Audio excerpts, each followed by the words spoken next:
विनय जी, सबसे पहले आप ये बताएं कि क्रिकेट का जुनून कैसे शुरू हुआ। हिमाचल को रिप्रेजेंट करते हैं। हाँ जी मैम। तो फिर दिल्ली से आप होके फिर हिमाचल के लिए खेलते थे, उसके बाद हिमाचल का रुख वापस से कैसे हुआ? वही कहते हैं कि पता नहीं था बस कि हिमाचल में कैसे खेलते हैं, क्या है क्रिकेट का वो है। वहाँ पे खेलते खेलते दिल्ली में एक भैया मेरे को मिले। उन्होंने बोला यार तू कहाँ से बिलोंग करता है, अच्छा खेलता है, कहाँ से खेलता है? तो मैंने कहा मैं हिमाचल से हूँ। कहते यार हिमाचल से होके तू दिल्ली में, तो हिमाचल से क्यों नहीं खेलने जाता? मैंने कहा पता ही नहीं है, जब मैं 13 साल का होऊंगा मैं। तो उन्होंने बोला कि हिमाचल जा, ट्रायल्स हो रहे हैं वहाँ पे। तो हिमाचल से बहुत लोग दिल्ली की तरफ मूव करते हैं कि वहाँ बेटर एकेडमीज है, बेटर सब कुछ है। तो ऐसे में मतलब हिमाचल को आप कहाँ देखते हैं? मैम अब तो बहुत ऊपर ले गए हैं। अनुराग ठाकुर जी ने हिमाचल में धर्मशाला जैसे खूबसूरत स्टेडियम बनाए हैं, उसके साथ साथ 5 से 6 स्टेडियम एट अ टाइम आज हिमाचल में कर रहे हैं, जो कि डोमेस्टिक लेवल पे मैचेस होते हैं वहाँ पे। और मैम वही कहते हैं कि अनुराग ठाकुर जी की देन है, जो एक विजनरी पर्सन थे। तो उन्होंने पहले हिमाचल में एक इंफ्रास्ट्रक्चर तैयार किया, स्टेडियम्स, फैसिलिटीज, जिम्स, डाइटिशियन, जो चीजें ओवरऑल जो नीड है वो पूरी करी। साथ ही साथ मैम उनका एक विजन था कि अब उनको यूटिलाइज करके आम लोगों को, हिमाचल के लोगों को वो सुविधाएं मिल सके, उन बच्चों के लिए सुविधा। तो उन्होंने 72 एकेडमीज खोली है मैम हिमाचल में। 72 एकेडमीज खोली हैं। और वो 72 एकेडमीज का पर्पस क्या था कि हिमाचल का कोई गांव का बच्चा, उसके 5 किलोमीटर 10 किलोमीटर के नियरेस्ट वो एकेडमीज हों। एक वो था, सपना भी था कि मैं उनके साथ बॉलिंग करूंगा, खेलूंगा। तो वो हमने एक साथ बहुत मैचेस करे हैं। एक मैच में मतलब कई सारे मैचेस आपने साथ में करे हैं, क्योंकि वो हिमाचल के कप्तान भी रहे हैं। और हिमाचल को मैं भी रिप्रेजेंट करता हूँ, तो उनके अंडर ही हमें खेलना पड़ा। तो विनय जी, सबसे पहले आप ये बताएं कि क्रिकेट का जुनून कैसे शुरू हुआ?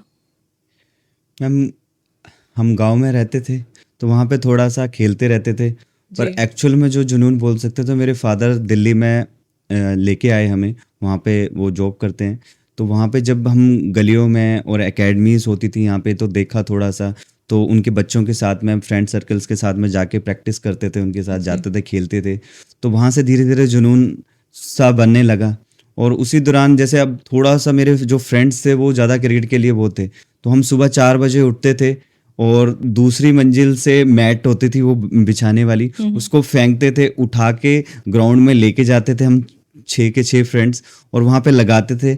जब तक उजाला नहीं आए तब तक हम वार्म अप करते थे, फिटनेस करते थे, और जैसे ही आ जाए तो फिर हम प्रैक्टिस शुरू करते थे। तो वहाँ से कह सकते हैं जुनून शुरू हुआ, क्योंकि दिल्ली में वो कल्चर है जो मुझे लगा। तो दिल्ली आप किस एज में आए थे? मैम छोटे आ गए थे, क्योंकि फादर की जो दिल्ली में थी, क्योंकि हिमाचल से तो वो यहाँ पे दिल्ली में जॉब करते थे। तो पहले हम हिमाचल में पढ़ते थे, फिर यहाँ से दिल्ली आए मेरे फादर, तो अपने साथ लेके आ गए। आप हिमाचल को रिप्रेजेंट करते हैं। हाँ जी मैम। तो फिर दिल्ली से आप होके फिर हिमाचल के लिए खेलते थे? मैम उस टाइम कुछ नहीं खेलते थे। अच्छा। उस टाइम तो छोटे थे बहुत, 12-13 साल के होंगे तब जब दिल्ली आए थे। तब कोई ऐसा कुछ नहीं था कि हिमाचल से खेलना है या कुछ भी, मतलब पता ही नहीं था कुछ भी कि क्रिकेट में कैसे खेलते हैं, हिमाचल से खेलते हैं या कहाँ से खेलते हैं। बस ऐसा लगता था कि यहाँ खेल रहे हैं तो कोई खेलना आपने स्टार्ट कर दिया और दिल्ली के स्टेडियम वगैरह से आपने खेलना स्टार्ट किया? नहीं मैम, वैसे लोकल्स खेलते थे और एकेडमीज में जाते थे, क्योंकि हमारे सराउंडिंग में जो बच्चे थे तो एकेडमीज जाते थे नियरेस्ट वाइज ना, तो वहाँ जाते थे। और बस धीरे धीरे वहीं से खेलना शुरू कर दिया, उन्हीं चीज़ों में थोड़ा सा टाइम। तो उसके बाद हिमाचल का रुख वापस से कैसे हुआ? वही कहते हैं कि पता नहीं था बस कि हिमाचल में कैसे खेलते हैं, क्या है क्रिकेट का वो है। वहाँ पे खेलते खेलते दिल्ली में एक भैया मेरे को मिले। उन्होंने बोला यार तू कहाँ से बिलोंग करता है, अच्छा खेलता है, कहाँ से खेलता है? तो मैंने कहा मैं हिमाचल से हूँ। कहते यार हिमाचल से होके तू दिल्ली में, तो हिमाचल से क्यों नहीं खेलने जाता? मैंने कहा पता ही नहीं है, जब मैं 13 साल का होऊंगा मैं। तो उन्होंने बोला कि हिमाचल जा, ट्रायल्स हो रहे हैं वहाँ पे। तो फिर मैं गया वहाँ पे ट्रायल्स के लिए। फिर मुझे पता लगा कि हिमाचल में ऐसा चीज होती है और ऐसे होता है, तो फिर मैं हिमाचल चला गया। ओके। तो आप हिमाचल जैसी खूबसूरत जगह से है जहाँ के लोग काफ़ी साधारण और बिहेवियर वाइज काफ़ी सादगी और काफ़ी खूबसूरत होते हैं, तो वहाँ से मतलब आप दिल्ली आए, तो वहाँ के लोगों के लिए क्या चैलेंजेस रहता है आज के टाइम में मतलब खेलने के लिए? उस टाइम जब वो चैलेंज थे, जब हमने क्रिकेट खेलना शुरू करा, तो शायद हम एक लकी पर्सन थे कि उस time Anurag Thakur ji Himachal cricket association के प्रेसिडेंट बने। वो खुद एक स्पोर्ट्समैन रहे हैं, तो स्पोर्ट्समैन के साथ में एक विजनरी पर्सन है मैम। वो उन्होंने हिमाचल क्रिकेट में आते ही एक रेजिडेंशियल एकेडमीज खोली जी। जो हिमाचल के नेशनल लेवल पे बच्चे जूनियर स्तर पे अच्छा कर रहे थे। तो धर्मशाला स्टेडियम में एक एकेडमीज खोली 15 से 20 जब बच्चे। आप खेलते थे? जब मैंने खेलना ही शुरू किया था, अच्छा। मतलब मैंने नेशनल एक साल रिप्रेजेंट करा, तो अगले साल उन्होंने वो वहाँ पे एकेडमीज, क्योंकि वो प्रेसिडेंट बने थे तो उन्होंने एकेडमीज वहाँ पे सेटअप कर दी रेजिडेंशियल। उसमें इतनी फैसिलिटीज थी, जैसे नेशनल लेवल के प्लेयर्स को बीसीसीआई के लेवल 3 कोच थे वहाँ पे अनुजपाल दास जी, साथ साथ में वहाँ पे ट्रेनर्स, फिजियोथेरेपिस्ट, जिम्स, डाइटिशियंस और सारी फैसिलिटीज ऑन हाउस थी क्रिकेटिंग के लिए। तो वहाँ से हमारा करियर थोड़ा थोड़ा मतलब प्रोग्रेस पे गया। जी। तो हिमाचल से बहुत लोग दिल्ली की तरफ मूव करते हैं कि वहाँ बेटर एकेडमीज है, बेटर सब कुछ है। तो ऐसे में मतलब हिमाचल को आप कहाँ देखते हैं? मैम अब तो बहुत ऊपर ले गए हैं अनुराग ठाकुर जी ने। हिमाचल में धर्मशाला जैसे खूबसूरत स्टेडियम बनाए हैं, उसके साथ साथ 5 से 6 स्टेडियम एट अ टाइम आज हिमाचल में कर रहे हैं, जो कि डोमेस्टिक लेवल पे मैचेस होते हैं वहाँ पे।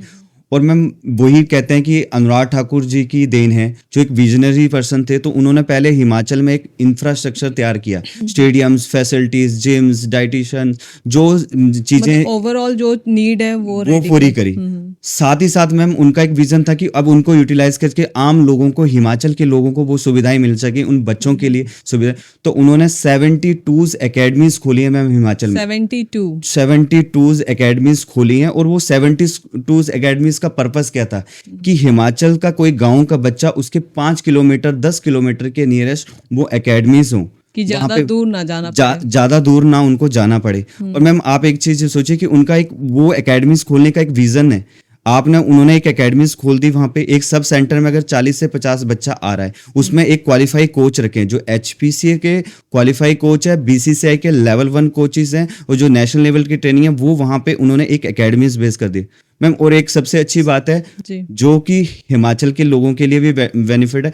देखिए एक बच्चा वहां पे पढ़ने शिक्षा लेने आ रहा, कोचिंग लेने आ रहा है। आज के टाइम में दिल्ली जाएगा बच्चा, चंडीगढ़ जाएगा, तो मिनिमम 15 से 20 हजार रुपये आपके लगते हैं। वही सुविधा उन्होंने ला दी है। अब सेकंड स्टेप आता है कि उनका एक विजनरी वाले इंसान है, तो उन्होंने एक सेकंड के 25 किलोमीटर के बाद आपके लिए एक स्टेडियम बना दिया है। उसमें से आपका नेशनल लेवल का करियर शुरू हो जाता है, मतलब इंटर डिस्ट्रिक्ट मैचेस होना शुरू हो जाते हैं वहां से, आप नेशनल के कैंप से। तो वही हम एक लकीस्ट पर्सन है कि ऐसा इंसान हमें हिमाचल में मिले हैं। आजकल कहते हैं ना कि हर गली गली में सचिन तेंदुलकर और विराट कोहली है।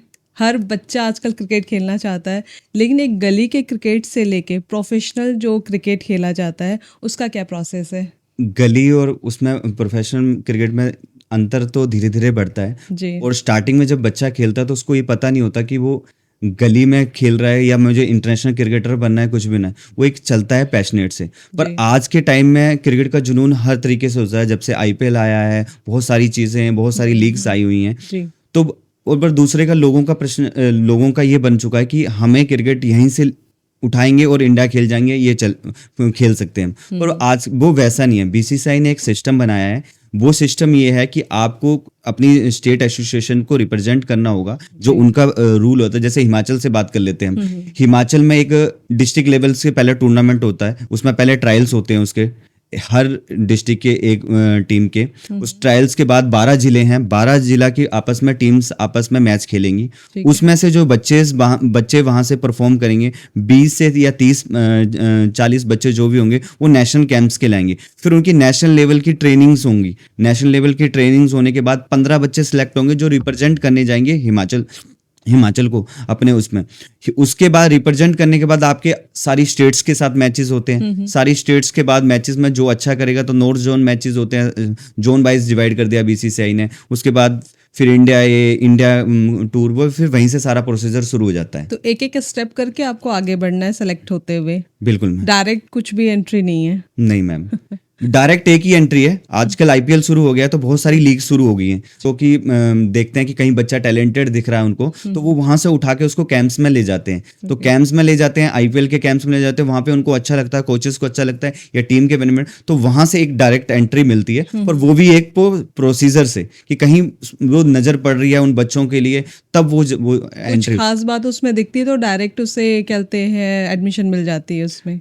मतलब उसको ट्रायल्स के लिए बुलाते हैं, ओके। आईपीएल्स के ट्रायल्स पे बुलाते हैं, वहां पे वेटर दिखते हैं जैसे फ्रेंचाइजीज को, कोचेस को, कि भाई ये हमें लग रहा है अच्छा कि रिप्रेजेंट करेगा, देन हाँ उसे एंट्री मिल जाती है। बिल्कुल मैम। ओके। और डोमेस्टिक में कोई डायरेक्ट एंट्री नहीं है, उसके लिए एक प्रोसेस बनाई हुई है बीसीसीआई के द्वारा वो उसको। डिस्ट्रिक्ट लेवल वाला जो आप बता हाँ रहे हो। डिस्ट्रिक्ट, जैसे दिल्ली है तो यहाँ पे डीडीसी लीग होती है, उसके बाद लीग्स में जो अच्छा करते हैं उसके बाद नेशनल कैंप्स के लिए होते हैं, देखिए प्रोसेस बना हुआ है प्रॉपर। और रणजी क्रिकेट का क्या प्रोसेस है? मैम रणजी का भी सेम ही है, रणजी में एज सच कुछ नहीं है। आप जैसे 19 लेवल पे परफॉर्म कर रहे हो, 23 पे लेवल कर रहे हो, आप उस लेवल पे धीरे धीरे अच्छा करते करते छोटी एज से तो उस पर पहुंच रहे हैं। और कुछ लोग जो हैं जो लीग्स में, जैसे मैं बताया ना आपको, एक टूर्नामेंट्स होते हैं, उसमें अगर आप बैटर कर रहे हो तो आप कैंप्स में आ रहे हो, कैंप्स में बैटर कर रहे हो तो आप रणजी ट्रॉफी रिप्रेजेंट करने जा रहे हो वहां से। तो हिमाचल ने अभी तक कौन कौन से ट्रॉफीज जीते हैं? हिमाचल की बात करें तो हिमाचल अभी तक 3 मेजर ट्रॉफीज में एक जीत चुका है, 2 में रनर अप रहा है। कहते हैं एक हम जूनियर में क्या बोलते अंडर 23 जीते थे, रनर अप रहे थे, फर्स्ट टाइम हिमाचल जीता था। और एक हिमाचल रणजी ट्रॉफी, विजय हजारे ट्रॉफी जीता है कोरोना काल के बाद में, जी। जो कि सबसे बड़ी अचीवमेंट थी हिमाचल क्रिकेट एसोसिएशन ने। और उसके back to back year runner up रही है T20 में, रणजी ट्रॉफी के ही। T20 में हाँ जी, हाँ जी, हाँ जी। आपके लिए पिच में उतरने का क्या फीलिंग होता है? बहुत ज़्यादा एक्साइटमेंट होता है या नर्वसनेस होता है?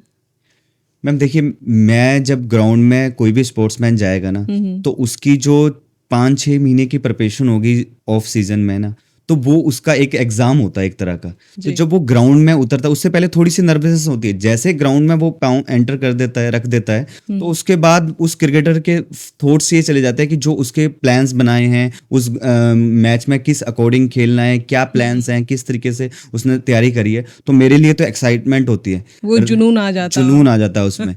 और रही बात प्रेशर की, तो प्रेशर जो मेरे हिसाब से एज अ स्पोर्ट्समैन को या फील्ड में वो प्रेशर है कि आप मैच खेल रहे हैं, 40 पे 4 आउट है और एक पार्टनरशिप लग रही है 2 बैट्समैनों के बीच में। जी। वो जो उस पार्टनरशिप को ब्रेक करने के लिए जो प्रेशर है, जो वो है, वो इंटेंट आएगा आपकी प्रैक्टिस से, जो आप करते आ रहे हैं पूरे सीजन से पहले की तैयारी में। आपकी प्रैक्टिस में इंटेंट अच्छा होगा और आपका वो होगा, तो वो आप उस प्रेशर को भी हैंडल, वो एक स्पोर्ट्समैन का प्रेशर होता है। और तो मेरे हिसाब से तो अभी तक सबसे ज़्यादा प्रेशर किस मैच में लगा आपको? मैम देखिए एज सच तो देखिए विजय हजारे ट्रॉफी हमने जब रिप्रेजेंट करी थी, तो जब हम पहली बार क्वार्टर फाइनल्स में पहुंचे तो थोड़ा सा एक प्रेशराइज मैच था कि बड़ा इवेंट था, और उसमें क्वार्टर फाइनल्स में हम यूपी जैसी बड़ी अच्छी टीम के साथ हमारा मैच था। जी। तो एक वो मोमेंट था जो लाइव मैच था, तो थोड़ा सा उसका थोड़ा सा प्रेशर था। और एक मैम आप प्रेशर की बात, तो एक था कि मैं पिछले साल की बात है, मैं इंजरी से कम बैक किया था, मेरी नी इंजरी हुई थी, तो मेरे को एट अ टाइम मैच खेलने के लिए कॉल हुई। जैसे मैं फिट हो गया तो मुझे कॉल हुई मैच खेलने के लिए। तो वहाँ पे ऐसी सिचुएशन की हम फर्स्ट इनिंग में 450 रन बनाए थे दूसरी टीम ने, और हमने 500 समथिंग रन बनाए, और फर्स्ट इनिंग में मुझे कोई विकेट नहीं मिला था, मैं अपना को कम बैक कर रहा था। तो मेरा चैलेंजिंग ये था कि मेरी एसोसिएशन ने मेरे पे इतना ट्रस्ट दिखा के मेरी पूरी 2-3 महीने रिकवरी में हर फैमिली की तरह एक सपोर्ट करा और मेरे पे विश्वास करके बुलाया कि मैं, तो मेरे सेकंड 4th डे था, 3 घंटे का टाइम था कि 3 घंटे का प्ले बचा हुआ था। और मैंने स्टार्टिंग में टीम को बेरूद दिखा के और विनिंग नोक पे लाया, 5 विकेट टॉप ऑर्डर के बैट्समैन की आउट करके हम वो मैच जीत गए। तो बेसिकली आप बॉलर है? बॉलर है मैम, बिल्कुल। ओके। तो विकेट्स लेने में कितना मजा आता है? मैम विकेट लेने में मजा भी आता है, थोड़ा सा दुख भी होता है कि सामने वाला आउट हुआ, वो क्योंकि जब उनसे सामने से नजर मिलती है तो वो जाते हैं उस साइड से, तो थोड़ा सा उनका चेहरा डाउन हुआ होता है, थोड़ा सा वो भी होता है, पर एक एंजॉयमेंट होती है कि आपने प्लान्स किया, उसको समझा और वो चीज हकीकत में उतरी और उससे आपने उसको आउट किया है, तो वो एक खुशी होती है। पर एज अ प्लेयर और एज अ मतलब किसी इंसान को देखते हैं तो थोड़ा सा दुख भी होता है, यार वो आउट होके थोड़ा सा ऐसे ही जा रहा है। तो कभी माइंड में ऐसा आता है कि उसे और खेलने देते हैं, 2 बॉल आउट नहीं करते हैं? नहीं मैम, वो तो देखिए हर अपना अपना डिपार्टमेंट है और उसमें हर किसी को तो वो सिंपैथी नहीं दिखा सकते? नहीं नहीं मैम, वो भी नहीं दिखाएगा, वो बाउंड्री में कन्वर्ट कर बस देगा। मजाक कर रही थी मैं। एंड अगर जैसे आप बॉलर हैं, हिमाचल की अगर बात करो या उत्तराखंड की बात करो, ये पहाड़ों के जो बच्चे होते हैं काफ़ी सीधे होते हैं, जैसे मैंने पहले भी कहा। तो अगर ये बॉलर बनना चाहे तो आप इन्हें कौन से अपने जो ट्रिक्स है वो देना चाहेंगे?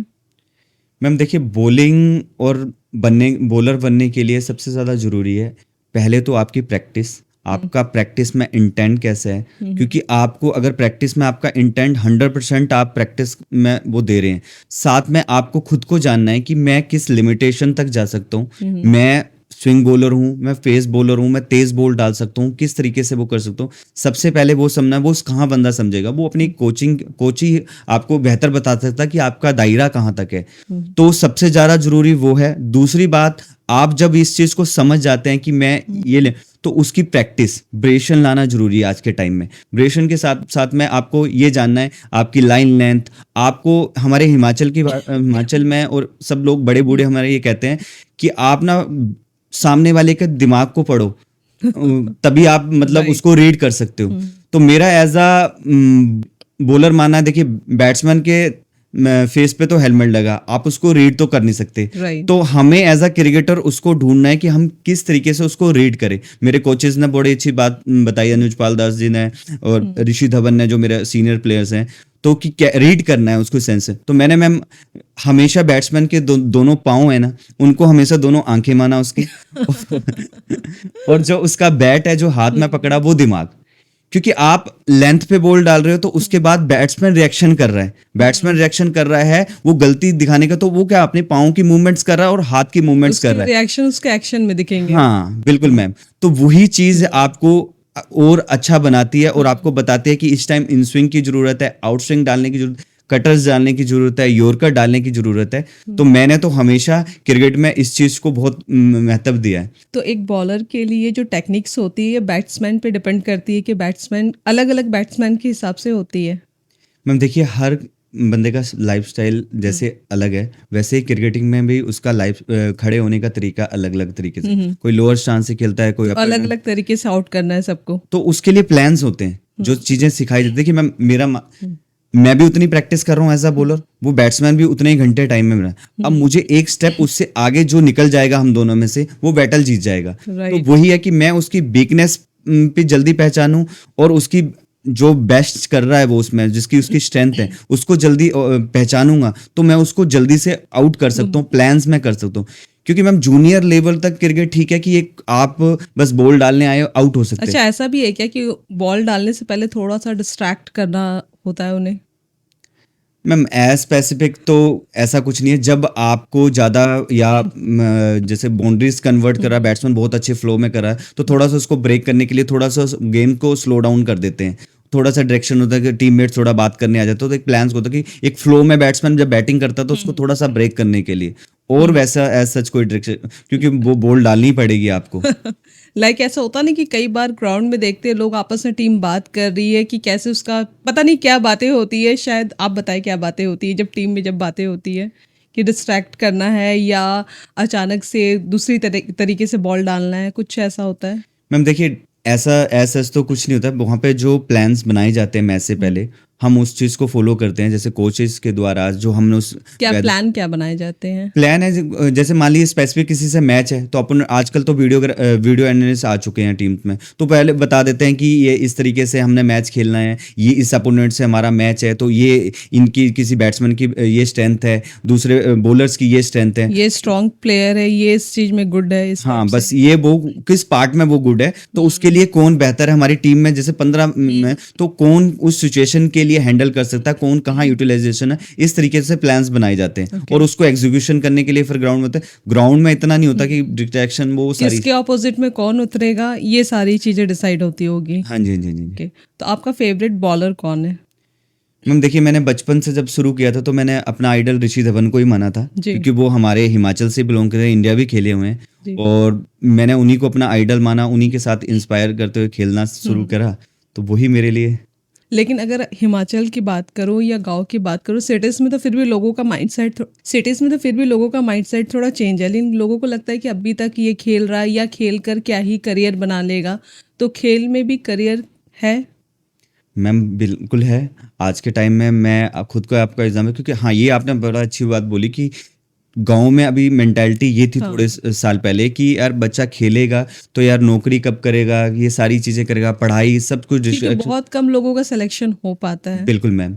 पर मैम ऐसा नहीं है कि एक जैसे खेलेगा तो नौकरी मिलती है। मैं खुद भी एक गवर्नमेंट सर्वेंट हूँ इस टाइम, मेरे को स्पोर्ट्स कोटे से ही नौकरी मिली। अच्छा, मतलब इस स्पोर्ट्स की वजह से आपको गवर्नमेंट जॉब मिली है? बिल्कुल मैम। क्या बात है। और मैम एक वो भी है कि आज मैं वही बात करी ना, अनुराग ठाकुर जी ने इतनी अपॉर्चुनिटी हिमाचल में फैसिलिटीज दे दी हैं एक प्लेयर्स के लिए, एकेडमी से लेके उसके नेशनल प्लेयर बनने तक की सारी फैसिलिटीज उन्होंने मतलब हिमाचल में ला दी हैं। जी। तो फिर वो इजी, आप प्रोफेशनल लेवल पे क्रिकेटर खेल रहे हो तो एक अपॉर्चुनिटी, आप देश को रिप्रेजेंट करने के लिए जा सकते हो, आपको नौकरी में अपॉर्चुनिटीज मिल रही है और बहुत सारी चीजें जहाँ से क्रिकेटर को, बल्कि अर्निंग अच्छी है आज के टाइम में, रणजी ट्रॉफी खेल रहा है कुछ है तो उसमें भी अर्निंग अच्छी है एक प्लेयर्स के लिए। ओके।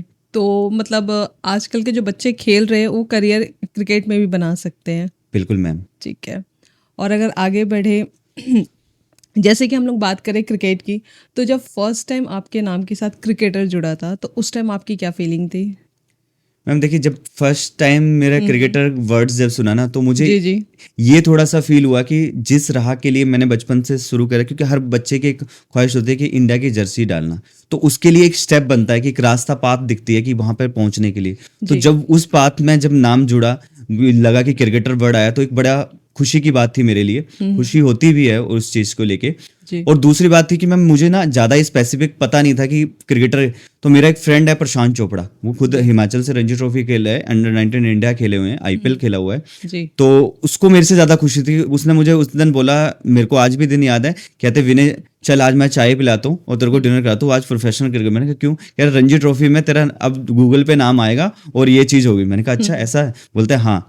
तो क्योंकि मैम जूनियर लेवल तक तो क्या है कि आपकी कटिंग तक निर्भर होता है कि आपका वहाँ पे कटिंग्स आ गई, न्यूज़पेपर में आ गई। जब आप रणजी ट्रॉफी खेलते हो या प्रोफेशनल क्रिकेट में जाते हो तो आपका एक ना पूरा रिकॉर्ड उसमें गूगल्स पे आ जाता है बीसीसीआई जी। के थ्रू में।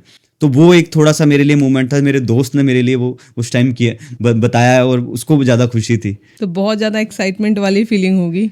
हाँ मैम थी उतनी तो थी, क्योंकि बहुत मेहनत करी थी इस चीज़ के लिए, मतलब। जैसे आपने क्या कहा कि मेहनत करी थी, तो कितना मेहनत करना पड़ता है, कितना प्रैक्टिस करना पड़ता है? क्योंकि अगर कोई 14-15 साल का बच्चा अगर प्रैक्टिस कर रहा है तो उसके साथ उसे अपने एजुकेशन को भी बैलेंस करना है, तो कितना इसमें टाइम देना पड़ता है कि उसका एजुकेशन भी बैलेंस हो पाए? मैम इसमें क्या है कि देखिए, जब हम छोटे से शुरू करते हैं तो आपको बैलेंस करना जरूरी आना, क्योंकि फैमिलीज की भी बहुत ज़्यादा एक्सपेक्टेशन होती है, एक मिडिल क्लास फैमिलीज की, उनकी एक्सपेक्टेशन होती है कि आज, क्योंकि उन्होंने एक तरीके से प्लांट की तरह बच्चे को तैयार किया होता है कि कल को वो मेरा उत्तराधिकारी, मेरे को संभाले, फैमिली को संभाले।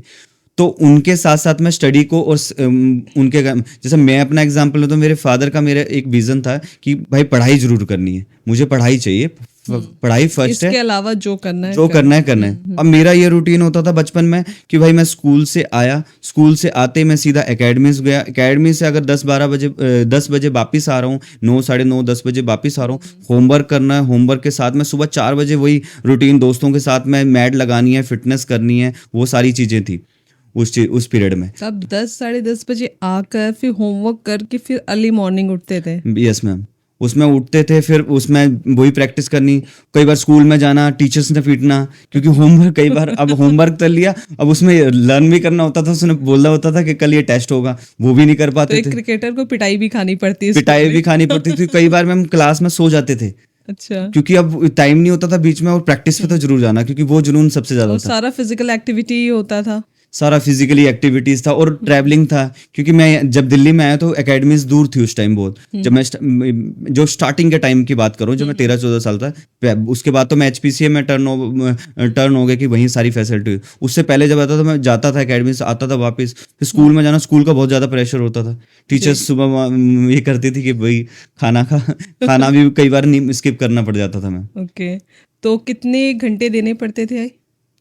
मैम घंटे यही है कि जैसे ख़त्म हुआ हमारा स्कूल, ख़त्म हुआ सीधा प्रैक्टिस पे चले जाते थे, तो सुबह से शाम जब भी होता था, अंधेरा नहीं आप हुआ 7-8 आवर्स मैम। मिनिमम मान लो। उस टाइम तो जब छोटे थे तो तब इतने, अब बड़े जब हो गए तब तो अब हमारा पैटर्न बना हुआ है कि सुबह इतने बजे हमारी ट्रेनिंग करनी है, इतने बजे हमें क्या बोलते हैं उसके बाद फिट प्रैक्टिस करनी है, ड्रिल्स करनी है, तो पूरे मतलब मान के चलिए कि 3 से 4 घंटे प्रैक्टिस को पूरे दिन में देते ही देते हैं। और आज के टाइम में कैसे प्रैक्टिस करते हैं आप लोग?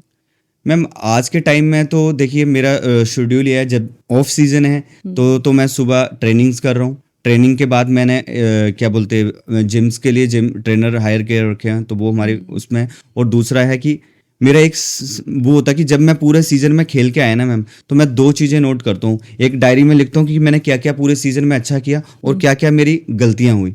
एक फ्रैंकली करके उसको नोट करता हूँ, फिर 5 दिन के लिए बंद कर देता हूँ कॉपी। उसके बाद खोलता हूँ, जो कमियाँ होती है ना, उस पे तैयारी करना शुरू करता हूँ। क्योंकि देखिए, आपको हर साल आपकी क्रिकेट एसोसिएशन भी आपसे एक्सपेक्ट कर रही है कि आप इस लेवल पे पहुँचो, थोड़ा-सा आपको इंक्रीज़ करना है। राइट। तो आपको वो वेरिएशंस या लेंथ और वो सारी चीज़ों में वैरायटी लानी पड़ेगी अपनी गेम में। बिल्कुल। तो मैं उसमें हर साल कुछ ना कुछ ऐड ऑन करता हूँ अपने उस चीज़ में, जी, जी। लिमिटेशन। जी, जी। और फिर मैं उसको पूरे, जब मेरा ऑफ सीजन होता तो मैं ट्रेनिंग के और उस प्रैक्टिस में हावर से एक एक घंटा उसमें प्रैक्टिस करता हूँ कि ये चीज़, क्योंकि किसी भी चीज़ को मान लीजिए मुझे आउट स्विंग पे ही काम करना है बहुत अच्छे से, तो मैं उसमें कम से कम डालूंगा, कम से कम एक दिन में मैं उसको 200-250 बॉल्स डालूंगा, तभी तो मेरा वो पैटर्न बनेगा ना, वो रिदम आएगा कि मैं जब मन करूँ आउट स्विंग, जब मन करा इन स्विंग, जब मन करा यॉर्कर। क्योंकि सोचना नहीं पड़ेगा बॉल डालने से बिल्कुल पहले। मैम, कि हमने सोच लिया इसको आउटस्विंग पे वीक है, तो बस वो हमने कर रखी है प्रोसेस। इंटेंट अच्छा था, प्रैक्टिस में वो मेहनत से करा था, तो वो चीज़। जैसे अकॉर्डिंग टू क्रिकेटर आपको बॉल डालने हैं। हाँ जी, हाँ जी। ओके। तो इसमें जितनी चीज़ें आप बता रहे हैं मुझे काफ़ी प्रेशर फील हो रहा है। तो मेंटल प्रेशर कभी होता है? मैम देखिए, मेरा एक मानना है, आप क्रिकेट में मेंटली स्ट्रोंग होंगे तो आप कोई भी स्पोर्ट्स होगा, आप तभी खेल सकते हैं। जी। जो आपके 50 मन है कि मैं कर पाऊंगा नहीं कर पाऊंगा, तो वो उसमें बेस नहीं है। क्योंकि एक क्रिकेटर को सेल्फ बिलीव होना बहुत जरूरी है कि मैं कर सकता हूँ, मैं कर सकता हूँ।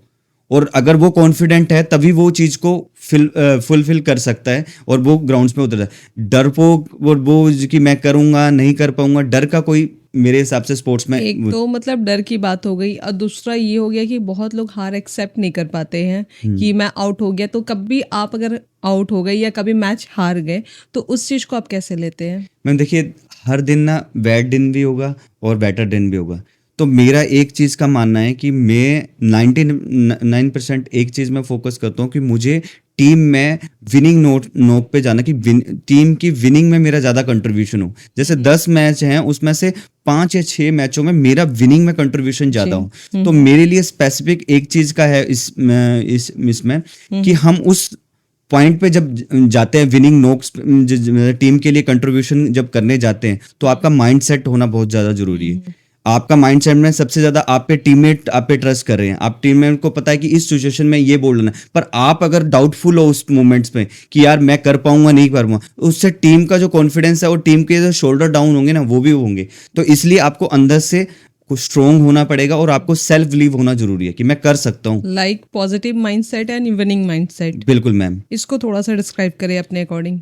मैम देखिए, पॉजिटिव माइंडसेट यही है कि थॉट्स कम लेने हैं। आपका एक माइंडसेट बनाए कि मुझे करना है तो मैं करना है, क्योंकि वो तभी आएगा आपका पॉजिटिव माइंडसेट जब आपने जो प्रैक्टिस करी है उसमें आपका इंटेंट अच्छा है, आपने शिद्दत से उसमें प्रैक्टिस करी है, पूरे साल मेहनत करी है और आपने उस अपनी प्रैक्टिस को हार्ड बनाया है। जितना हार्ड वर्क आपने रेस्ट पीरियड में किया होगा, तो आपका माइंडसेट में कोई डाउट नहीं आएंगे, थॉट्स नहीं आएंगे। अब विनिंग माइंडसेट के लिए भी वही है कि विनिंग क्या है, आप कंट्रीब्यूशन कर रहे हो किसी टीम में, जब आप मैच खेल रहे हो तो आप उसके लिए कंट्रीब्यूशन कर रहे हो। Right. अगर आपके थॉट्स ये सारी चीजें खत्म है, तो आपके लिए जो टीम मेट्स ने या कोच ने जो प्लान बनाया है ना, तो आप उसको 100% इंप्लीमेंट कर सकते हो, क्योंकि आप सेल्फ कॉन्फिडेंस हो। तो यही ज्यादा मेरे हिसाब से, तो यही मैं जो मानता हूँ, इसी चीज को ज्यादा तवज्जो देता हूँ। तो कहने का मतलब है कि आप अपना प्रैक्टिस पूरा रखो और पॉजिटिव माइंडसेट के ये से उतरो और ज़्यादा आप सोचो मत एंड आप खेलो। बिल्कुल मैम। ओके। जैसे कि आप फास्ट बॉलर है और इंडिया में पहले फास्ट बॉलर का क्रेज़ काफ़ी कम था, लेकिन आज के टाइम में इसकी डिमांड काफ़ी है।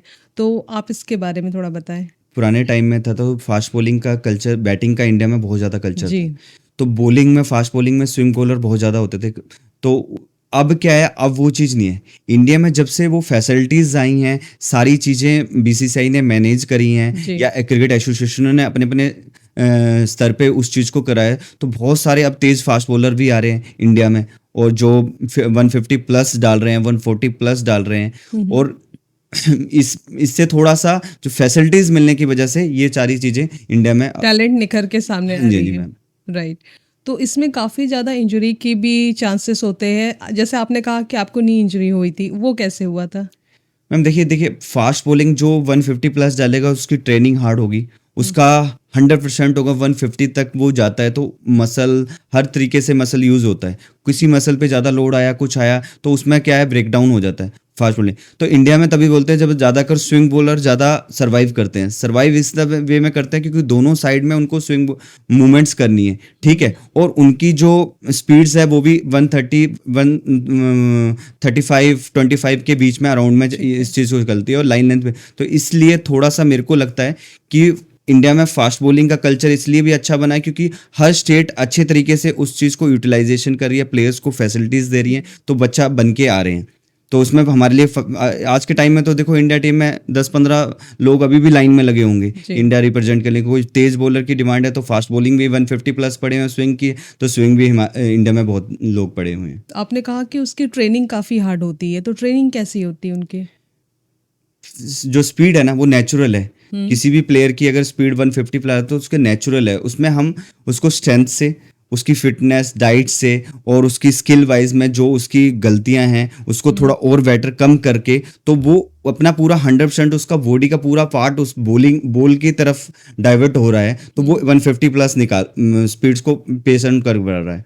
तो वही चीज़ है कि वो ट्रेनिंग का पार्ट है। वो आजकल एसोसिएशन में मैंने आपसे बात पहले भी बताया कि जिम ट्रेनर्स आपको फैसिलिटीज़ बीसीसीआई ने दे रखे हैं, एसोसिएशन ने दे रखे हैं, डाइटिशियन दे रखे हैं, हर तरीके का एक प्लेयर को ना पूरी मतलब एक पूरा पैकेज दिया जाता है, कंप्लीट पैकेज, और फैमिली की तरह उसको संभाल के रखते हैं कि ताकि ये हमारे लिए रिप्रेजेंट करेगा स्टेट को या इंडिया को। हर छोटी छोटी चीज़ों का ध्यान रखा जाता है। जी जी मैम। हर क्रिकेटर का सपना होता है इंडिया के लिए खेलना, तो आप इस सपने को कितने करीब से देखते हैं? बचपन में वही सब सोचते हैं कि इंडिया खेलना है, हम भी उसी को तरह उसी के लिए हमने जूनियर लेवल से आज तक खेलते आ रहे हैं, धीरे धीरे स्टेप बाइज रणजी ट्रॉफी खेल रहा है। तो यहीं से मैं देखता हूँ कि यहीं से अपॉर्चुनिटी बन सकती है। हमारा काम है अपनी प्रैक्टिस में इंटेंट अच्छा रखना, चाहे हम गली में खेल रहे हैं या क्लब क्रिकेट खेल रहे हैं या आप रणजी ट्रॉफी खेल रहे हैं, ये है अपना 100% देना है। देखिए आगे इंडिया की जर्सी मिले ना मिले, जो भगवान ने लिखा, क्योंकि गॉड ही है जो सब कुछ दे सकता है आज के टाइम में, और वही मैं बिलीव ही उसी चीज़ पे करता हूँ। हमारा काम है एक काम करना, हाँ उस पाथ में जाना बहुत ज़्यादा जरूरी है कि आप उस राइट पाथ की तरफ बढ़ रहे हैं कि नहीं बढ़ रहे हैं जी। आगे खेलना नहीं खेलना सब भगवान का है, वो चाहेंगे तो खेल सकते हैं, नहीं चाहेंगे तो नहीं, पर आपकी मेहनत में वो चीज़ में कंटिन्यूअस में लगे रहो बिल्कुल मैम। क्या आपने कभी इंडियन टीम के साथ के किसी प्लेयर के साथ में कभी बॉलिंग की है या कभी किसी को आउट किया है? मैम देखिए बॉलिंग भी करी है और आउट भी करा है, बहुत सारे प्लेयर्स को भी आउट करा है, क्योंकि आप डोमेस्टिक क्रिकेट खेलोगे तो सब वहीं पे खेलने आते ही हैं। इंडियन क्रिकेट टीम के बहुत सारे प्लेयर्स को आउट करा है। बिल्कुल मैम, बहुत मतलब बहुत सारे अंदर, मतलब 10-12 लोग 15 लोग जो भी होंगे, जब भी अब क्योंकि खेलते रहते हैं तो उनको तो आउट किया ही। अभी लेटेस्ट भी मैंने 2-3 को आउट कर गया। नाम बताए प्लीज। मैम जैसे हमारा आंध्रा से मैच था, KS भरत जी थे, हनुमान बिहारी जी थे जो अभी रिप्रेजेंट कर रहे हैं इसको, और हमारा एक पौंडीचेरी से मैच था, उधर पे क्रिकेटर थे, बहुत मतलब कर ही रहे हैं मैम अभी लेटेस्ट। तो सबसे पहले किसे आपने आउट किया था इंडियन टीम के प्लेयर को? मैम सबसे पहले मेरा डेब्यू सीरीज थी, जब मैंने रणजी ट्रॉफी में डेब्यू किया था तो मैंने सुरेश रैना जी को आउट किया था। तो वो था मेरे लिए अच्छा मूवमेंट। अच्छा, तो कितना रन बनाया था उन्होंने? मैम रन तो देखो मैंने जब बॉलिंग करी थी तो मेरे खिलाफ तो उन्होंने 1 रन बनाया था, दूसरे पे मैंने आउट कर दिया था। अच्छा। तो मैं 7-8 बॉलें ही खेली थी, तो उसके बाद वो आउट हो गए थे।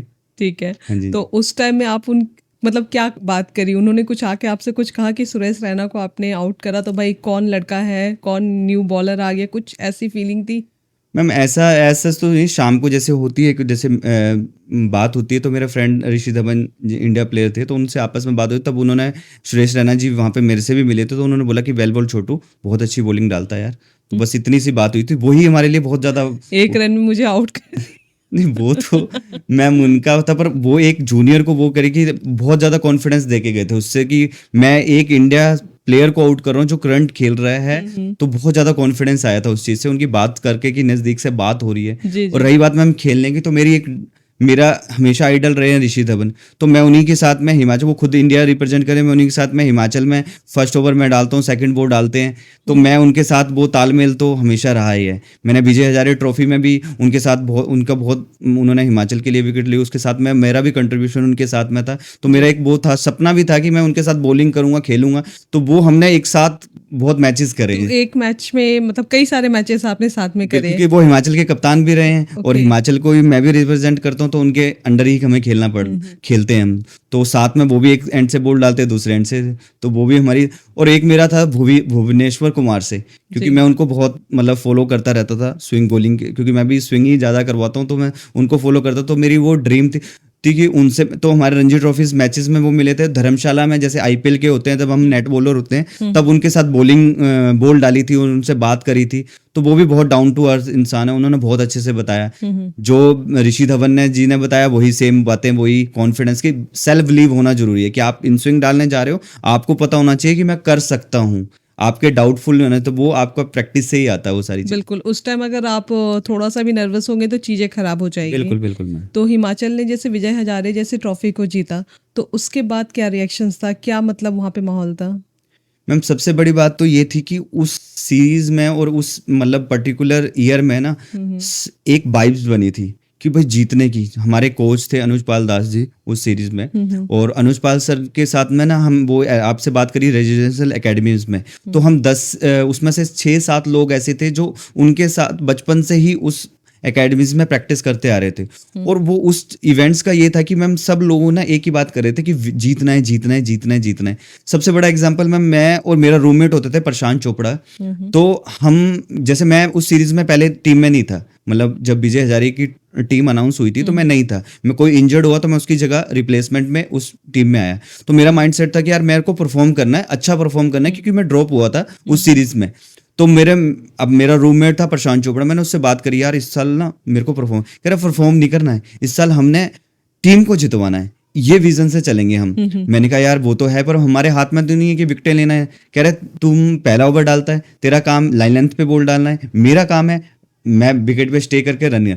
मैम हमने टोटली उस विजय हजारे के टूर्नामेंट स्ट्रेटेजी बना ली पूरी? नहीं, हम दोनों का था, टीम्स का तो कोचेस का काम था और कैप्टन का काम था। हम दोनों का ये था कि हम जितने भी मैच खेलेंगे वो टीम की विनिंग नोक्स में होंगे। और मैम इसका हम धीरे धीरे हर स्टेप बाय बाय अच्छा करते जा रहे थे। तो हमारा क्वार्टर फाइनल मैच हुआ, तो उसमें मैंने बहुत यूपी के साथ में मैंने बहुत ब्रिलियंट बॉल मतलब अच्छा स्पेल डल गया जो भी था लाइव मैच था, तो उसमें अच्छा स्पेल डल गया। और उसमें तो हमारे कोच ना शाम मतलब अगले दिन सुबह ब्रेकफास्ट पे हम दोनों नीचे आए, तो उन्होंने बोला कि यार क्या कर रहे हो, दोनों के न्यूज़पेपर में फ्रंट फोटो लगी हुई है दोनों की बोलते। तो हम दोनों ने उस टाइम जाते जाते लेफ्ट में एक ही बात करी, यार हम जो सोच रहे हैं हम सही जगह पे सही पाथ पे जा रहे हैं। और मैम वही इंटेंट था कि मैं उस टूर्नामेंट में सब इंडिया का सेकंड इकोनॉमिकल बॉलर था। 3.25 की इकोनॉमी से मैं पूरे टूर्नामेंट में विजय हजारे में बॉल डाली थी। थर्ड या फोर्थ में हाईएस्ट विकेट टेकर था पूरे इंडिया का विजय हजारे ट्रॉफी में उस दौरान, क्योंकि हमारा इंटेंट और बातें ही होती थी हमारे रूम में दोनों की। तो एक वाइब्स ही टीम में ऐसे बन गई थी जीतने की। मैम जैसे हम विजय हजारे ट्रॉफी जीते तो बहुत सारे कमेंट्स आना शुरू हुए, बहुत सारे अप्रिशिएशन आने। कपिल देव जी का भी आया था, वो 1983 पे जो वर्ल्ड कप पे जो एक मूवी बनी थी, तो उस दौरान वो रिलीज हो रही थी, तो कपिल देव जी ने बहुत बड़ा ट्वीट लिखा था कि ये टीम उसकी तरह ही उभर के बाहर आई हुई है, एक छोटी सी स्टेट से बोलते। और कपिल देव, सुनील गावस्कर जी ने उसमें मारे, बहुत सारे और क्रिकेटर्स ने मारे, एक्स क्रिकेटर, प्रेजेंट क्रिकेटर, सब लोगों ने इस हिमाचल एसोसिएशन की तरफ से बहुत सारा प्रोत्साहन मिला उस पूरे टूर्नामेंट। किसी को एक्सपेक्टेशंस ही नहीं था कि इतनी बढ़िया जीत आप लोग हासिल करोगे? मैम एक्सपेक्टेशन नहीं था, पर एक इंसान को जरूर था जिसने 15-20 साल पहले ये सपना देखा था। अनुराग ठाकुर जी जिनकी हम बात कर रहे हैं, वो एक विजनरी, उन्होंने एक स्टेप बाय स्टेप वो सारी चीजें सोची हुई थी लाइफ में, और उनको वो सपना था, हम एक जरिया थे। मैंने बताया ना कि आते उन्होंने सबसे पहले रेजिडेंशियल एकेडमी खोली, उस एकेडमी से 5-6 लड़के इस विजय हजारे ट्रॉफी में थे। तो सपना हम लोग तो शायद नहीं देख रहे थे, पर शायद उस इंसान ने उस टाइम देखा था, अनुराग जी ने, जो हम इसको शायद हमारे माध्यम से हम उसको फिल कर पाए, जो देश पूरे हिमाचल को खुशी देगी। एक ट्रेंड टाइटल लाने के बाद हिमाचल के बच्चों के लिए, सबके लिए एक सेट कर दिया कि हम भी वो चीज कर सकते हैं उन्होंने। राइट, बहुत बड़ी बात है सर। जैसे आपसे अभी बात हो रही है उसमें मैंने एक चीज़ ऑब्जर्व करी कि एक स्पोर्ट्समैन के लिए डाइट भी उतना ही ज़रूरी है, प्रैक्टिस भी उतना ही ज़रूरी है, एक्सरसाइज भी उतना ही ज़रूरी है। तो एक कॉमन मतलब आप अगर बताएं तो कौन से मतलब डाइट फॉलो करना चाहिए या कौन से एक्सरसाइज करने चाहिए? मैम देखिए, पहली बात आती है ट्रेनिंग की। जी। ट्रेनिंग जितनी आप दिल से करेंगे, आपका 100% उसमें इंटेंट होगा। मतलब आपको ये फ़ील होना चाहिए ट्रेनिंग में कि आज आपने मेहनत करी है और आप जब घर वापस जा रहे हैं रास्ते में, तो आपको ये फ़ील होना चाहिए कि यार मैंने आज 100% से अपना एफ़र्ट करा है। ऐसे नहीं कि आप ट्रेनिंग करने आए हैं और बस स्पेसिफ़िक ट्रेनिंग थोड़ी देर करी और बस पार्ट किया और कि मैंने अपना टाइम, वो चीज़ नहीं। एक स्पोर्ट्समैन को जितना वो इंटेंट से प्रैक्टिस में अपना 100% देगा, मतलब जो पूरा अपना 100% देना होगा उसे। बिल्कुल 100% देना होगा, तभी मैम आपकी वो चीज़ें जो आपके क्रिकेट करियर में हेल्प करेंगे। जब सिचुएशन बनेगी, प्रेशर आएगा, तो वो हेल्प करेगा ना उस दौरान जी। में। अब बात आती है कि ट्रेनिंग की। ट्रेनिंग भी एक पार्ट है। जैसे अब मैं फास्ट बोल रहा हूँ, तो मुझे age specific fast bowling training करनी है जी। कि मुझे रनिंग भी, लॉन्ग रनिंग करनी है, मुझे एजिलिटी पे काम करना है, मुझे अपने रन अप पे काम करना है, या मुझे स्ट्रेंथ ट्रेनिंग करनी है। तो मैंने तो स्पेसिफिक ट्रेनर, जैसे एचपीसीए में बहुत अच्छे ट्रेनिंग सेंटर बना हुआ है धर्मशाला में, तो मैं वहाँ पे चला जाता हूँ। दिल्ली में भी मैंने यहाँ ट्रेनिंग करता हूँ। दिल्ली में जब मैं होता हूँ ऑफिस वर्क के साथ साथ में, तो दिल्ली में भी करता हूँ। अब बात आती है डाइटिशियन की, तो मैम देखिए, हर इंडिविजुअल का अपना एक डाइट प्लान होता है। राइट। मेरा एक सिंपल प्लान है कि मैं सुबह मील लेता हूँ हैवी, दोपहर को थोड़ी सी हाई कर दी, शाम को हल्का स्नैक्स, और इवनिंग में मैं 8 बजे के बाद खाना नहीं खाता हूँ। कभी लिटरली हो गया कि महीने में एक आधे बजे, जब मैं घर पे हूँ तो मेरी फैमिली को पता है कि मुझे 8 बजे से पहले खाना देना है, तो मैं खाऊंगा नहीं। तो और डाइट में मतलब घर का ही सारा खाना खाते हो? बेसिकली घर का ही ज़्यादा प्रेफरेंस करते हैं, जो नेचुरल चीज़ें हैं उसी पे ज़्यादा, जैसे फ्रूट्स हो गया आपका, बॉइल्ड एग्स हो गए, आपका ओट्स हो गए, ब्राउन ब्रेड्स होगी, मतलब स्पेसिफिक उसी चीज़ें जो प्रोटीन हर मील्स के थोड़ी थोड़ी मील्स, मतलब जितना प्रोटीन एक इंटेक करना पड़ेगा एक प्लेयर को चाहिए दिन में, वो धीरे धीरे उसमें पूरा कवर कर तो लेते हैं। ये हर प्लेयर के हिसाब से उसका डाइट चार्ट मतलब बनता होगा कि आपको इतना प्रोटीन लेना है? मैम वो रिक्वायरमेंट है, आजकल डाइटिशियन हर स्टेट में प्रोवाइड हैं, तो वो आपको बता देते हैं कि आपको किस तरीके से डाइट लेनी तो है, सबका क्या। डिफरेंट होता है हाँ, डाइट। किसी को फैट बर्न करना है, किसी को फैट चाहिए, कितना राइट। इंटेक लेना है, क्या खाना है, क्या नहीं खाना है, वो सब कुछ आजकल बहुत सारा फैसिलिटीज़ प्रोवाइड कर दिया है स्टेट एसोसिएशंस ने। ओके। तो आपको क्रिकेट खेलते हुए कितने साल हो गए? मैम मैंने 2006 में क्रिकेट खेलना शुरू किया था। जो मैंने हिमाचल स्टेट को रिप्रेजेंट किया था अंडर 15 में। जी। तो 15 के बाद 16, 19, 23, 20, लगभग 19 इयर्स हो गया। 19 ईयर्स आप मान के चलिए कि अभी तक ठीक है। कंटिन्यूटी में मैं हिमाचल। तो आप क्रिकेट खेलने के दौरान ये 19 साल काफ़ी टाइम, लंबा टाइम होता है, तो इसमें आपने कौन सा लाइफ का सबसे बड़ा लेसन सीखा? मैम इसमें ना, क्रिकेट ना आपको बहुत सारी चीज़ें सिखाती हैं, आपके डाउनफॉल्स भी सिखाती है, जी। आपको लाइफ में सिचुएशन भी देती है, प्रेशर्स भी देती है, हर तरीके से वो आपको उस चीज़ में वो करती है। जी। और वही एक लेसन है कि जैसे मान लीजिए आप बहुत अच्छा करके आए पर आप सिलेक्ट नहीं हुए, कोई कोच है वो आप उसमें उसके एक्सपेक्टेशंस पे नहीं बैठ रहे कि आप उसको कर सकते हो, उस टास्क को कर सकते हो, जी। उसके आप वो कर रहे हैं, आपको सेल्फ बिलीव है, पर आपको वो अपॉर्चुनिटीज नहीं मिल रही हैं। आप बहुत अच्छा कर रहे हो पर आपको वो प्लेइंग 11 नहीं मिल रही है, या मैच नहीं खेल पा रहे हो। तो बहुत सारी डाउनफॉल्स होते हैं कि आप वो करना चाहते हो पर नहीं हो पाता। तो ये एक लाइफ के लिए एक लेसन है कि जो नॉर्मल लाइफ है ना, तो अब उसमें जब ऐसी सिचुएशन आती है ना, तो बहुत ईजी सा लगता है, एक फन टाइम में निकाल देगा, ठीक है यार, ये लाइफ का एक पार्ट है जो हम करते चलेंगे और होता रहेगा हमारे साथ में। जो नेगेटिव चीज़ें हैं उससे फाइट करना सीखे आप। बिल्कुल। मैं अपने थोड़े पर्सनल फेवरेट पे आती हूँ। वैसे तो मैं मैचेस उतना देखती नहीं हूँ, लेकिन महेंद्र सिंह धोनी जी मुझे काफ़ी पसंद है। तो आप कभी उनसे मिले? मैम मैं उनसे 2-3 बार मिल चुका हूँ। जी। एक बार हमारा रणजी का मैच था, तो जिम सेशन में मिले थे।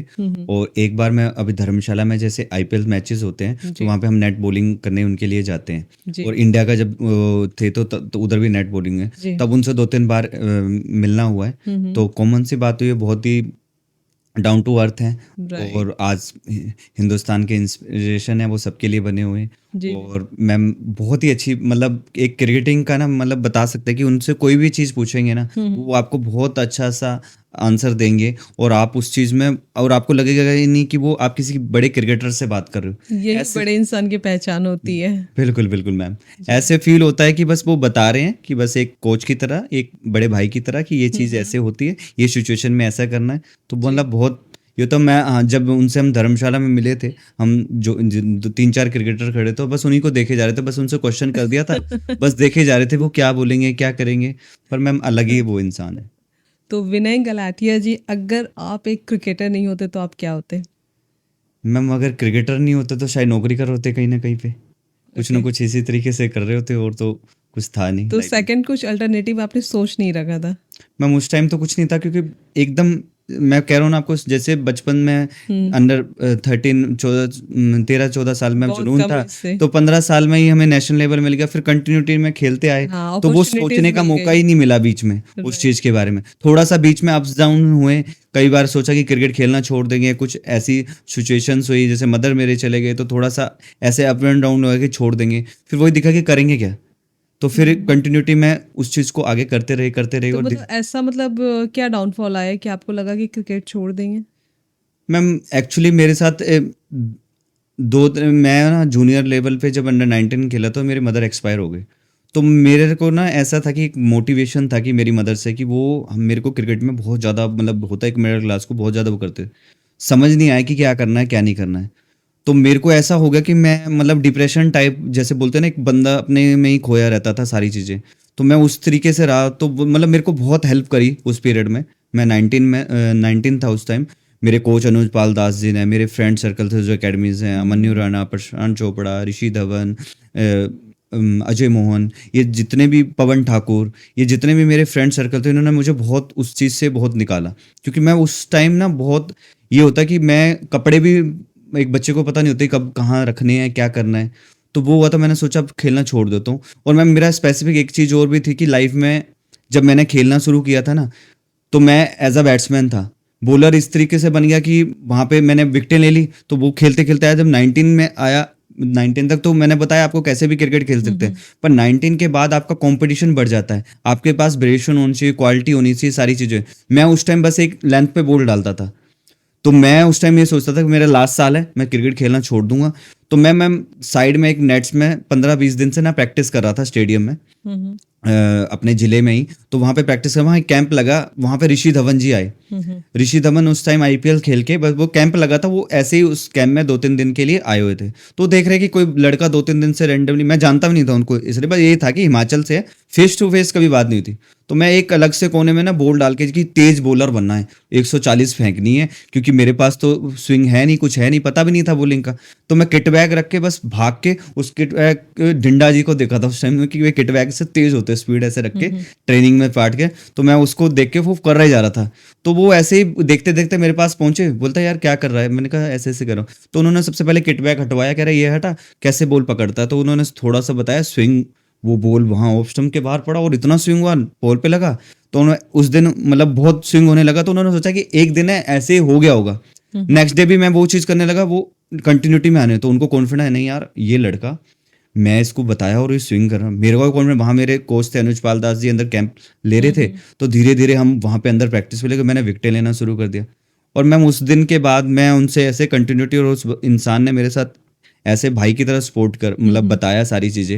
इंडिया प्लेयर हो, उसके बाद इंडिया भी खेले वो सारी चीज़ें, मतलब फ्रेंड की तरह की उन्होंने, मतलब प्रॉपर बहुत हेल्प करी। बहुत ज़्यादा गाइड किया आपको कि बॉलिंग कैसे या करते हैं तो शायद प्रॉपर। मैं क्रिकेट छोड़ भी देता, हुँ, क्योंकि हुँ। आज मैं स्विंग कराता हूँ, दोनों साइड मेरी स्विंग हो रही है, वेरिएशन हो रही है, सिचुएशन हैंडल करना, उसने बहुत ज़्यादा, मतलब उसमें हेल्प करी। उसने, मेरे कोच अनुज पाल दास जी ने, जी, और जी। जितने भी और हिमाचल के कोचेज आए बहुत ज़्यादा, कृष्ण मोहन सर थे, हुँ, विक्रम राठौर जी थे, और भी बहुत सारे। तो मतलब वो पीरियड, मतलब उस इंसान की वजह से थोड़ा सा मेरी लाइफ में आज मैं और लंबा क्रिकेट खेला, बड़ी क्रिकेट खेला। क्योंकि बड़ी क्रिकेट में क्या होता है कि मैम, रणजी ट्रॉफी आप खेले तो 16 साल का बच्चा भी खेल सकता है, 19 साल वाला भी खेल सकता है, और 23 हुँ। साल वाला, तो वहाँ कंपटीशन हेल्दी हो जाता है। तो एक्चुअली वहाँ होता क्या है ना, जब आप कोई चीज़ को छोड़ने की सोचते हो कि अब बस इसका यहाँ पे एंड करना है, लेकिन डेस्टिनी ने आपके लिए कुछ और सोच रखा है, तो एक नया मोड़ आ जाता है ज़िंदगी में। बिल्कुल, बिल्कुल। मैम ये बहुत बढ़िया है, क्योंकि इसमें ना लोगों का भी बहुत होता है। जी, मैं जिस डिस्ट्रिक्ट एसोसिएशन से खेलते हैं, वहाँ पे प्रेसिडेंट प्रेम ठाकुर जी हैं और अनिल भाटिया जी। तो जी, मैम मैं एक टाइम उनको भी बोल दिया कि मैं नहीं खेलूँगा अब क्रिकेट। जी। उन दोनों ने, मैं तो घर पे भी मना कर चुका था कि मैंने नहीं खेलना, क्योंकि मेरे को भी उन्होंने, प्रेम ठाकुर जी ने और अनिल भाटिया जी ने, जो क्रिकेट एसोसिएशन में, मैं कह रहे नहीं तुम आना है। उन्होंने, जब मैं ट्रायल्स पे भी नहीं गया, जो डिस्ट्रिक्ट के ट्रायल्स में मैं गया भी नहीं, उन्होंने बोला नहीं तू आएगा बेटा। जी। तो बहुत सारे होता है कि कोई वो ना फैमिली की तरह तैयार, हिमाचल का एक कल्चर है जो फैमिली की तरह ना अपने बच्चों की तरह दूसरे बच्चों के बारे में सोचते हैं। राइट। तो शायद आज उस वजह से मैं और क्रिकेट खेल सका। बिल्कुल। तो आपने हिमाचल से लेके दिल्ली तक की जर्नी तय की और उसके बाद आपने इतना मतलब पॉजिटिव वे में अपनी पहचान बनाई कि आज के टाइम में आप एक एनजीओ के साथ भी जुड़े हुए हैं। तो मैं चाहती हूँ आप उसके बारे में कुछ बताएं। मैम देखिए, मेरी ना लाइफ का एक विजन है। जी। मैं जितना क्रिकेट को टाइम दे रहा हूँ, मेरे को ना दिन में जब मैं सोता हूँ ना, शाम को रात को सोऊंगा, तो मुझे ना एक फील आना चाहिए कि मैंने सोसाइटी के लिए कुछ किया है। तो मेरा जिंदगी का जितना 80-90% अगर मैंने क्रिकेट में मेहनत करके आया हूँ ना, तो 10% मैं लोगों की हेल्प में करूँ। तो मेरा मोटिव होता है कि मैं दिन में किसी ना किसी की हेल्प करता रहूँ। तो मैं बेसिकली लोगों के बीच में नई एनिमल्स की हेल्प कर देता था कि शाम को जाके डॉगीज होते, कऊ होके, तो उनको खाना खिला दिया। तो अभी रिसेंटली मेरे एक फ्रेंड था, वो मुझे बार बार अप्रोच कर रहा था कि तू ये एनजीओ है और ऐसे काम करता है। तो मैं उन्हें बोला कि ठीक है चल मैं, पर जब मैं अभी एक्चुअल में उन बच्चों से मिला है मैम, उनकी आंखों में एक सपने हैं कुछ बनने के। वो बच्चे हैं जैसे किसी स्लम एरिया में झुग्गी झोपड़ी के बच्चे हैं। वहाँ पे उन बच्चों के कईयों के फादर नहीं है, कईयों के मदर्स नहीं है, और कईयों के जो बच्चियां हैं वो मदर्स के साथ में कोठियों में काम कर रही हैं और वो पढ़ना चाहती हैं, पर वही है कि सोर्सेज कम है, उनके पास वो फैसिलिटीज नहीं है, वो सारी सुविधाएं नहीं, वो बनना चाहते हैं। फाइनेंशियल तो जब क्राइसिस। मैं अभी रिसेंटली 2-3 महीने पहले उन बच्चों से मिला ना, तो पहले तो मैं सोचा था कि एक आधे महीने में छोड़ के निकल लूंगा कि अब ठीक है यार, मैं जैसे करता हूँ वैसे कर। पर जब मैंने उनको देखा तो अब मैंने ये सोच के रखा कि अब पूरा टाइम जो है लाइफ में, जब क्रिकेट खेलना छोड़ूंगा या कुछ भी करूंगा, तो एक समाज को ऊपर लाने के लिए, एजुकेशन को ऊपर लाने के लिए उनके साथ में कुछ जो भी छोटा मोटा कंट्रीब्यूशन होगा वो करने की कोशिश करूंगा। कितने बच्चे हैं वहाँ पे?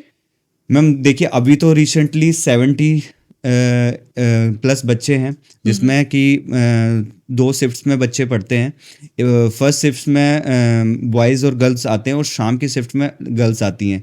तो उसमें क्या है कि जितने भी बच्चे हैं उनकी हम एजुकेशन करवाने की कर रहे हैं। मैम एक थी जो 1995 से इसको काम कर रही थी, तो उसको कराने की कोशिश बच्चों कर। साथ में मैम मैंने एक ऐड ऑन करा हुआ है, जो मैंने अभी उनको देखा कि बच्चों को ना एजुकेशन के साथ में अब किसी को प्राइवेट स्कूल में भेजते हैं। प्राइवेट स्कूल में क्या है, करिकुलर एक्टिविटी बहुत ज़्यादा है, स्पोर्ट्स भी है, डांस भी है, और आपको डिबेट करना भी सिखाता है, वैकस भी है, बहुत सारी चीज़ें हैं। तो मैंने अभी उस चीज़ में लोगों से, अपने फ्रेंड सर्कल्स में बात करी है कि हम वो चीज़ भी इन बच्चों को फैसिलिटी दें। और मैम बच्चे बहुत टैलेंटेड है, मैं आपको बता नहीं सकता कि उन बच्चों में इतना कॉन्फिडेंस है जो अब मेरे में आया होगा। वो अभी 12-13 साल के बच्चे हैं, 5-6-7-8 साल के बच्चे हैं, उनमें बहुत कॉन्फिडेंस। और उनकी मदर्स का भी यही था।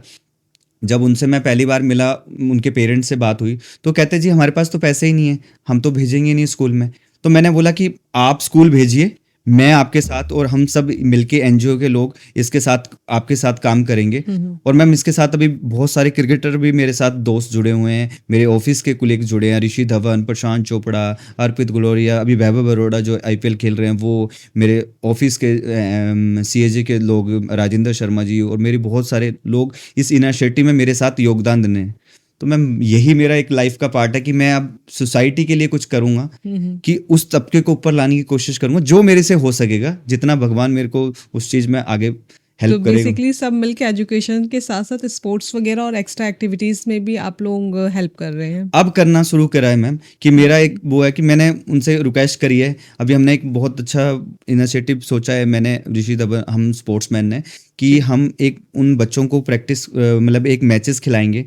जो भी 70-80 बच्चा जो भी आएगा, उसमें से हम 15 बच्चों को एकेडमीज में ले जाएंगे, वहाँ पे उनको ट्रेनिंग्स देंगे। जो बच्चा उसमें से बेटर होंगे 3 या 4, उनकी पूरे साल की फीस माफ करेंगे। तो ये मैंने अभी रिसेंटली ऋषि धवन, प्रशांत चोपड़ा, वैभव अरोड़ा, अर्पित गुलेरिया और भी जितने हिमाचल के तो क्रिकेटर। बहुत बड़ी बात है कि आप क्रिकेट के वे से भी सोच रहे हैं कि आप मतलब 15 बच्चों को सेलेक्ट करके एकेडमी में एडमिशन कराओगे। मैम उनको ट्रेनिंग देंगे, जो उनके मैचेस खिलाएंगे, जो उनमें बेटर लगेंगे, क्योंकि सबके तो हम भी पैसे नहीं उठा सकते। राइट। तो हम 3-4, जो भी 2-3 बच्चे होंगे, 3-4 होंगे, तो हम ये मिलके, जो एनजीओ के लोग हैं वो सब मिलके उसको कंट्रीब्यूशन करेंगे एज अ ये क्रिकेटर। बहुत बड़ी बात है, मतलब हुनर को पहचानना, उसे पहचान दिलाना बहुत बड़ी बात है। मैम बस इसके लिए कुछ एफर्ट करेंगे जो भी होगा। बिल्कुल। अपना, क्योंकि मेरे को ना किसी के लिए हेल्प करूंगा ना, कोई भी हो, चाहे मेरा फैमिली से हो या मेरा फ्रेंड्स हो, कोई भी हो, अगर मुझे किसी ने बोला है, मुझे ये है कि हेल्प करनी है। मतलब उस इंसान को रात को नींद तभी आएगी किसी की पूरे दिन में हेल्प की हो, बस मैंने। तो कुछ रैपिड फायर राउंड खेलते हैं आपके साथ, ठीक है? आपको क्विकली उसका आंसर देना है। Most stylist Indian cricketer? Virat Kohli. वाह। युवराज, धोनी या कोहली, किसके साथ डिनर डेट पे आप जाना चाहेंगे? मैम देखिए, टीम डिनर तो किसी के साथ सभी लेजेंड ही है एक तरह के, पर धोनी के साथ थोड़ा बेटर रहेगा क्योंकि उनसे बहुत सारे लेसन सीखने को मिलता है और उनका ऐसा ऑरा है कि उनके साथ बैठ ही जाएं तो ऐसा लगता है कि कुछ आगे मोटिवेशन सा आ जाता है। बिल्कुल। One word for Rohit Sharma? Ma'am, brilliant captain. Okay. One word for Rishi Dhawan? Ma'am, Himachal का एक ऐसा लेजेंड जिसने हिमाचल को और यूथ को इतना इंस्पायर करा है, जो जी। एक पहला बंदा इंडिया खेला हुआ है, और लेजेंड। ओके। कभी इन फ्यूचर आपको आईपीएल खेलने का मौका मिला तो आप कौन सी टीम से खेलना चाहेंगे? मैम देखिए, ये तो मैं तो एज अ क्रिकेटर सभी से जहाँ से चांस मिले वहीं से, पर मेरे लिए मुझे जो लगता है कि लखनऊ अच्छी रहेगी। ओके, तो आप लखनऊ से खेलना चाहेंगे। हाँ जी ठीक जी। है। तो हमने आज बहुत सारी बातें कवर करी। आई होप जो देहरादून, उत्तराखंड या हिमाचल जैसी जगह से आते हैं उनके लिए भी काफ़ी इन्फॉर्मेटिव रहा आज का वीडियो। तो मैं चाहती हूँ कि आप वीडियो एंड करने से पहले जो आज के जो बच्चे हैं क्रिकेट में जाना चाहते हैं उनके लिए कोई मैसेज दें। मैम, उनके लिए एक ही मैसेज है। सबसे पहले तो देखिए, आप हार्ड वर्क करिए। आपका हार्ड वर्क बहुत इंपॉर्टेंट रखता है, ना कि आपको आज के टाइम में ये सोचे कि कोई बैकडोर एंट्री मिल जाएगी।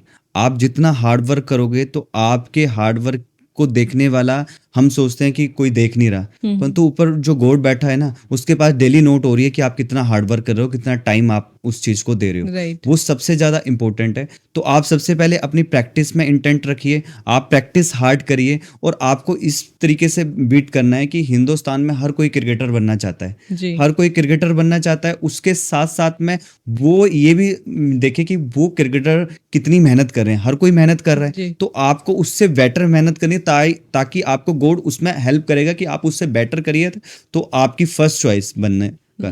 तो इसलिए आप मेहनत करिए और अपने पे सेल्फ बिलीव करिए, क्योंकि आपने स्पोर्ट्स खेलनी है तो सबसे पहले डाउट नहीं रखना कि मैं बनूंगा नहीं बनूंगा। आपको सेल्फ बिलीव होना बहुत जरूरी है कि मैं कर सकता हूँ। ये कर सकता हूँ कि अगर वर्ड अपने मन में बना लिया ना, तो आप किसी भी सिचुएशन में, और आप हम हमेशा, क्योंकि आप अंदर से कॉन्फिडेंट हो राइट। इस चीज को लेके। कोई शॉर्टकट नहीं है इसका। कोई शॉर्टकट नहीं है मैम, बस एक ही इसका मंत्र है, वो है आपका हार्ड वर्क। जितना आप हार्ड वर्क करोगे उतना ही आपको रिजल्ट आएंगे। और ऐसे होती है ना कि डेस्टिनी बनती है, अपने आप रास्ते बनते चलते हैं। जैसे मैंने आपको जी। बताया कि मैं स्टार्टिंग में दिल्ली आ गया मेरे फादर के साथ, मुझे भी नहीं पता था हिमाचल, पर मैं यहाँ पे बहुत प्रैक्टिस कर रहा था। ये शायद मैं भगवान ने देखा हो, तो मुझे एक जरिया बताया है, वो भाई मिला, दोस्त मिला, उसने बताया हिमाचल में ट्रायल बोलते हैं। तो मेरा एक ही मानना है, आप मेहनत करिए, और मेहनत के साथ में आप कहीं पे भी मेहनत करिए, पर आपकी मेहनत में इंटेंट अच्छा और उस तरीके से मेहनत कर रहे हो, और आप अच्छी मेहनत कर रहे हो, तो आपको ऑटोमेटिक कोई इंसान मिलेगा, वो आपको खुद चेन बनती, डेस्टिनी पे आपको पहुंचा चेन देगा। बनती चलेगी अपने राइट। आप ही।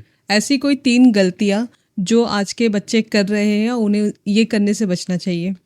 मैम, जितना हो सके थोड़ा सोशल मीडिया को अवॉइड करना चाहिए एज अ स्पोर्ट्समैन, कि आप उसको अवॉइड करिए। 9:30 के बाद फ़ोन को देखता भी नहीं हूँ। और ओके। थोड़ा सा वो, जो मैं मैच की प्रिपरेशन करता हूँ, टाइम के स्लीप जरूरी है। और तीसरा मैसेज एक ही चीज़ का है कि अपने पे सेल्फ बिलीव सबसे ज़्यादा जरूरी है, और दूसरा प्रैक्टिस। Practice is must. बिल्कुल मैम। ओके।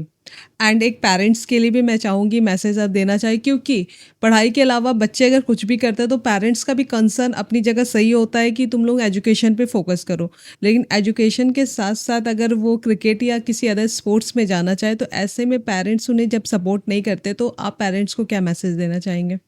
मैम, ये देखिए, धीरे धीरे ना मेंटालिटी चेंज हो रही है। जैसे मैं हिमाचल से बात करता हूँ कि पहले के टाइम में जब हम भी खेलते थे, तो पेरेंट्स का एक ही थॉट था कि यार कुछ तो होगा नहीं क्रिकेट खेल के।